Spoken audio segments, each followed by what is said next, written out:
When Marcus walked into the dealership, he had done his homework. He had the invoice price pulled up on his phone, a budget locked in his head, and a plan. An hour of back and forth later, he shook the salesman's hand. $50 over invoice. The salesman actually sighed and said they were barely breaking even. Marcus drove home, convinced he had outsmarted the system. The dealership made over $3,000 on him that afternoon. Here is how that is possible, and more importantly, here is the exact playbook you need so it never happens to you.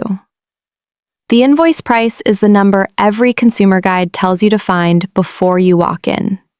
It is what the manufacturer charges the dealership for the vehicle. Marcus found it. Most buyers never do. But finding the invoice price only gives you visibility into one layer of the transaction, and it is the thinnest one. Underneath it, there are hidden financial arrangements between manufacturers and dealerships that never show up on any consumer report. Not Edmunds, not Kelley Blue Book, not anywhere. The first is called the dealer holdback.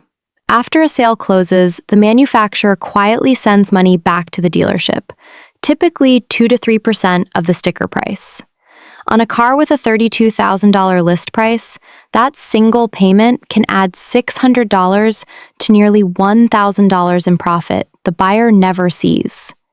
Beyond that, there are dealer cash incentives paid when a manufacturer needs to clear overproduced inventory. Volume bonuses that reward dealerships for hitting sales thresholds, which is the real reason salespeople get flexible at the end of the month. Regional rebates offered in slower markets, and floor plan assistance, where the manufacturer subsidizes the interest the dealership pays on its inventory loans. Every one of these programs reduces the dealership's true cost well below the invoice number you researched so carefully. Marcus negotiated to $50 over invoice and felt like a winner. In reality, the holdback alone was worth 12 to 19 times what he thought he was giving up. And the dealership was not even close to finished. The sales floor is where buyers feel the tension, the back and forth, the manager consultations, the theatrical sighs. It feels like the battlefield. But it is not where the serious money moves. That happens in a smaller office down the hallway, the one you get walked into after the handshake, after you think the deal is done, the finance office. The person behind that desk carries the title of finance manager. Do not let that mislead you. They are the highest earning salesperson in the building. Public financial statements from large dealership chains show this room generates between $2,000 and $2,800 per vehicle on average, on top of whatever was made on the sale itself. Where does that money come from? When you finance through the dealership, the lender approves you at one rate, and the dealership quotes you a higher one. That spread is called the loan reserve. It is pure profit, typically $600 to $800 per transaction. Then comes the extended warranty presentation. The brochure lists everything it covers. What gets less attention is the profit margin built in, $700 to $1,000. Gap insurance is next. This one is actually a legitimate product worth understanding. If a financed car gets totaled, standard insurance pays current market value, not the remaining loan balance. Gap coverage fills that difference. Reasonable product, but $250 to $400 of profit is baked into the price. Add in paint protection, fabric coating, wheel coverage, registration markups, documentation fees, and miscellaneous paperwork charges, and the finance office has collected another $700 to $800 before you have signed the last page. Marcus negotiated brilliantly on the sales floor and handed most of it back in the room he walked into, with his guard completely down. Now here is the part that surprises almost everyone.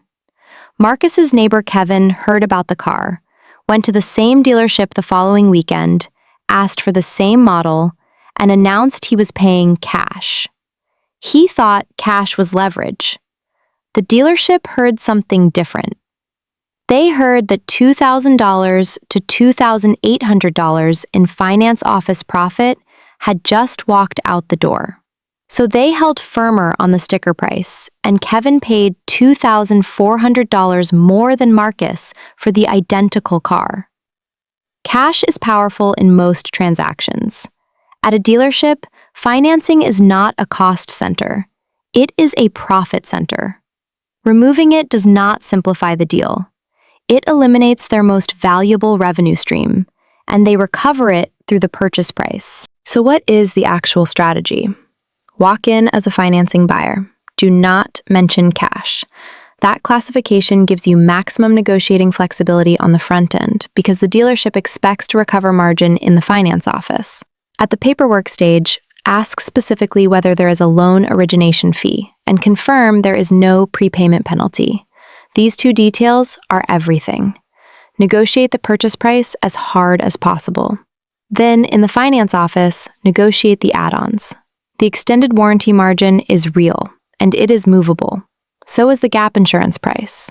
You do not have to buy everything, and what you do want does not have to be purchased at their opening number. Read the loan contract line by line before signing. Every fee should appear under finance charges. If it is not listed, ask why. Then sign, drive home, and pay off the loan within days. You accessed the financing buyer's pricing. You avoided the cash buyer penalty.